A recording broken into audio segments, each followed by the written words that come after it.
हिंद, आपका स्वागत है हमारे न्यूज चैनल न्यूज एवं उज्जवल टाइम में। कृपया चैनल को सब्सक्राइब, लाइक, शेयर, कमेंट जरूर करें। दोस्तों नमस्कार, आदाब। मैं अनीस मंसूरी, राष्ट्रीय अध्यक्ष पसमानदा मुस्लिम समाज, पूर्व मंत्री, राष्ट्रीय सचिव समाजवादी पार्टी। मैं आज एक आपसे रूबरू होकर के कुछ बात कहना चाहता हूं कि जो देश के संकट से जुड़ा हुआ है। आज देश के अंदर जो संकट मंडरा रहा है और इस संकट का पूर्वाभास हमारे प्रधानमंत्री जी आदरणीय नरेंद्र मोदी जी को हो गया है और उस संकट के अनुमान के मद्देनज़र उन्होंने जो देश की जनता से अपील किया है और अपील किया है कि आप लोग पेट्रोल कम खर्च करें, गाड़ियों से कम चलें, मेट्रो से चलें, ट्रेन से चलें और साइकिल से भी चलें। उन्होंने पेट्रोलियम बचाने के लिए कहा कि इससे देश का पेट्रोलियम की खपत कम होगी और देश की आर्थिक स्थिति सुधरेगी, पर्यावरण भी सुधरेगा। बिल्कुल सही है और अच्छी बात है कि देश को हम जितना देश को बचा सकें, हम देश को दे सकें, हमें वो काम करना चाहिए। लेकिन अफसोस की बात यह है कि एक तरफ प्रधानमंत्री जी सब बातें कर रहे हैं, लेकिन उनके जो मंत्री हैं, उनके विधायक हैं, तो उन सब नेताओं के किसी खर्चे में अभी तक कोई हमें कटौती दिखी नहीं। हाँ, इतना ज़रूर दिखी कि उन लोगों ने साइकिल पे सवार होकर 50 मीटर चला के फ़ोटो खिंचा के डाल दिया कि हम साइकिलिंग कर रहे हैं, लेकिन अभी तक कंप्लीट जो साइकिल से चलना आना वो नहीं हो पाया। और साइकिल को जो समाजवादी पार्टी का चुनाव निशान साइकिल है, माननीय मोदी जी ने उसको ब्रांड बना दिया और साइकिल से चलने के लिए वो कहा जो हमारे नेताजी माननीय मुलायम सिंह यादव जी ने बहुत पहले उन्होंने देश की जनता से ही कहा था कि साइकिल की सवारी आप लोग करिए ज़्यादा से ज़्यादा जितना हो सके। ये स्वास्थ्य के लिए ठीक है, पर्यावरण के ठीक है और आपके आर्थिक स्थिति के सुधार के लिए भी ठीक है। ये नेताजी का पहले का स्टेटमेंट था, नेताजी इसकी अपील करते थे। आज मोदी जी वही बात कह रहे हैं। लेकिन मैं ये पूछना चाहता हूँ कि आपने कहा कि इन सब चीज़ों को ना इस्तेमाल करें, लेकिन इलेक्ट्रिक बाइक है, इलेक्ट्रिक स्कूटर है, तमाम ईवी की गाड़ियाँ छोटी बड़ी तमाम सब आ गई हैं, तो और इलेक्ट्रिक कार भी आई हैं। मैं प्रधानमंत्री जी से अपील करता हूं कि आप इन इलेक्ट्रिक वाहनों का, इलेक्ट्रिक व्हीकल्स का, जो मोटरसाइकिल से स्कूटी जो आ रही हैं, सबसे पहले इनका जीएसटी नहीं पड़ना चाहिए, जीएसटी न लें और उसके बाद आरटीओ का खर्चा निष्क्रिय कर दें, शून्य कर दें। और जिस तरीके से उन्होंने सोलर में सब्सिडी दिया है, तो इनको बैंक से सब्सिडी दिलाना चाहिए और बहुत कम ब्याज पर, या तो शून्य ब्याज पर लोन मिलना चाहिए। चलिए, बहुत कम ब्याज पे सब्सिडी देकर लेना चाहिए, तो इससे तो लोगों का भला हो जाएगा।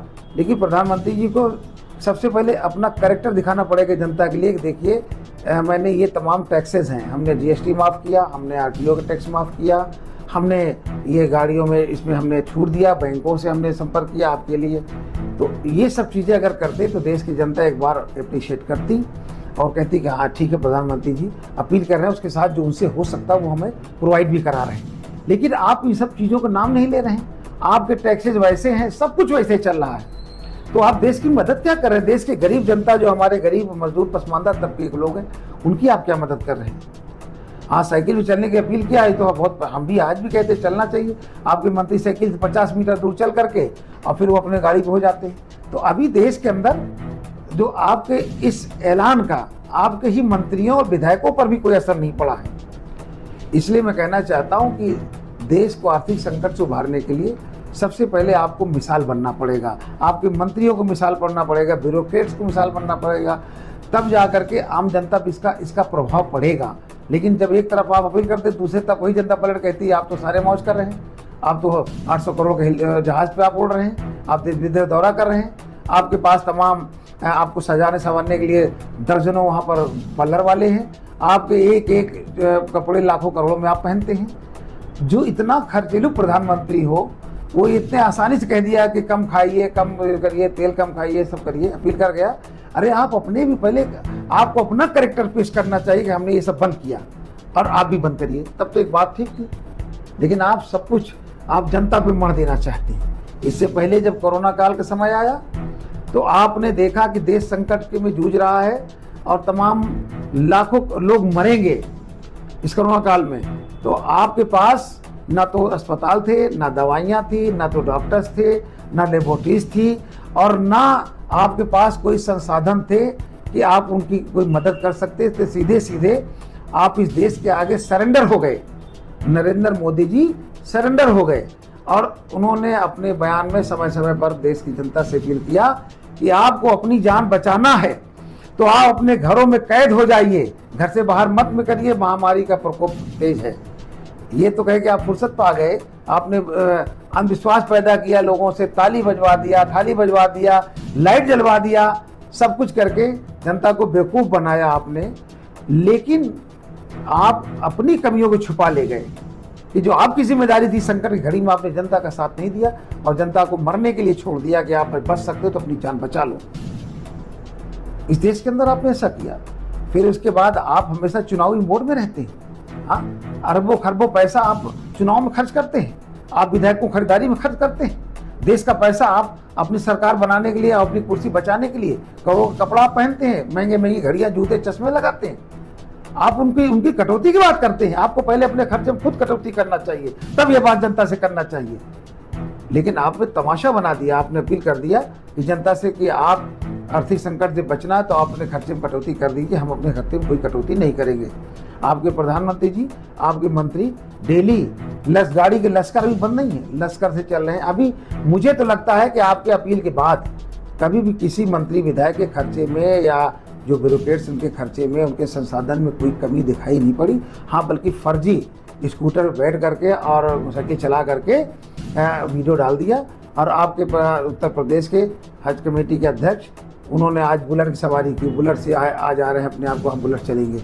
तो बुलेट कम तेल खाती, पेट्रोल खाती है, 25 के एवरेज देती है, सबसे ज़्यादा खर्चा तो वही कर रहे हैं। अरे उन्हें साइकिल चलना चाहिए, बुलेट चल रहे हैं, बात तो वही हो गई। तो ये आपके मंत्रियों का हाल है, आपके विधायकों का हाल है। तो पहले अपने कुनबे में आप वहाँ से सब कंट्रोल करके तब जनता से अपील करते तो ज़्यादा बेहतर होता। फिर भी मैं आपसे ये अपील करना चाहता हूँ कि हम आप संकट की घड़ी में हम देश के साथ खड़े हैं, आपके साथ सहयोग करने खड़े हैं, लेकिन आपको भी जनता के प्रति विश्वास जीतना चाहिए।